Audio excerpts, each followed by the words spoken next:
Di tengah krisis lingkungan yang kian nyata dan mengguncang nurani, secercah harapan tumbuh dari langkah tak terduga. Sebuah kementerian yang selama ini dikenal dengan urusan spiritual, kini turun tangan menyentuh bumi secara harfiah. Kementerian Agama di bawah kepemimpinan Nazaruddin Umar melalui gerakan monumental penanaman sejuta pohon matoa di seluruh penjuru tanah air. Bukan sekedar seremoni hijau atau bersifat simbolik, gerakan ini merupakan implementasi langsung dari visi besar ekoteologi, sebuah cara pandang yang mengintegrasikan iman dan cinta lingkungan, spiritual dan keberlanjutan hidup. Matoa, pohon eksotis dari Papua, bukan sekedar tanaman, ia adalah simbol keanekaragaman hayati, kekayaan lokal dan harapan ekologis. Dipilih bukan karena kemewahan bentuknya, tetapi karena keteguhan manfaatnya dari akar hingga buah. Ia tumbuh tenang tapi meneduhkan. Ia tidak bersuara tapi menyuarakan. Bayangkan, di halaman masjid, di pekarangan gereja, di samping vihara, di halaman madrasah dan pesantren, hingga ke kompleks asrama haji, pohon matoa akan tumbuh, menyatu dalam doa dan ibadah. Setiap helai daunnya menjadi zikir diam yang memuliakan Sang Pencipta lewat keseimbangan alam. Di sana, iman bukan hanya soal surga, tapi juga tentang bumi yang diwariskan kepada anak cucu. Ini bukan sekedar aksi tanam, ini adalah gerakan spiritual yang membumi. Ini adalah pesan diam yang menggugah bahwa mencintai Tuhan tak bisa dilepaskan dari mencintai ciptaannya, bahwa tempat suci sejati tak hanya ada di langit tetapi juga di tanah yang kita pijak. Dengan melibatkan seluruh unit kerja Kementerian Agama dari pusat hingga pelosok, gerakan ini menunjukkan bahwa tanggung jawab terhadap bumi bukan tugas satu dua pihak, melainkan panggilan bersama. Kita diajak tidak hanya sebagai warga negara, tetapi sebagai umat beragama untuk menanam bukan hanya pohon, tapi kesadaran baru.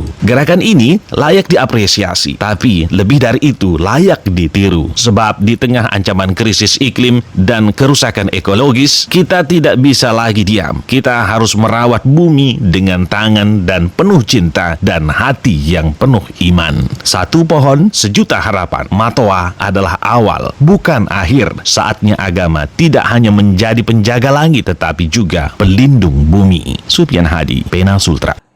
Assalamualaikum warahmatullahi wabarakatuh. Selamat pagi dan salam sejahtera buat kita semua. Om Swastiastu, Namo Buddhaya, salam kebajikan. Saya Muslan. Saya Ayub Alfozan Hakim. Saya Jusrianti. Saya Rosnani. Saya Nanang Alamsyah SPD. Saya Zahib Safian Saleh. Saya Dianti. Saya Arisyah Rumin. Saya Irwan. Saya Jumiatin.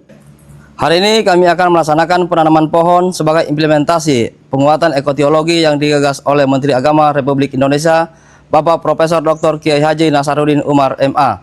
Ayo kita menanam.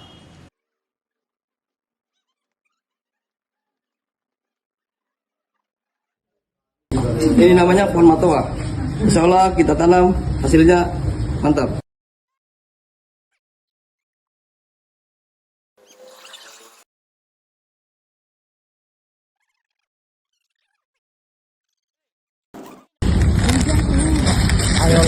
Bismillahirrahmanirrahim.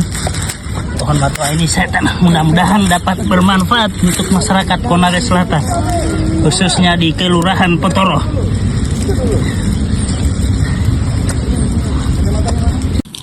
Oke, Assalamualaikum warahmatullahi wabarakatuh. Ini namanya pohon matoa. Jadi hari ini kami melaksanakan penanaman pohon. Semoga pohon ini bisa tumbuh besar dan berhasil berbuah. Kita bisa nikmati buahnya.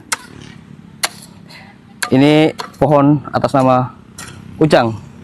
Kami ucapkan terima kasih yang sebesar-besarnya kepada Presiden Republik Indonesia Haji Prabowo Subianto, Menteri Agama Republik Indonesia Profesor Dr. Kiai Haji Nasaruddin Umar MA, Kepala Kantor Wilayah Kementerian Agama Provinsi Sulawesi Tenggara Haji Muhammad Saleh SAG MPDI, Kepala Kantor Kementerian Agama Kabupaten Konawe Selatan Dr. Andus Haji Joko MPD, dan seluruh pihak yang terlibat dalam mensukseskan pelaksanaan rekrutmen P3K tahun 2024. Sehingga kami menjadi bagian keluarga besar Kementerian Agama Republik Indonesia. Terima kasih. Wassalamualaikum warahmatullahi wabarakatuh.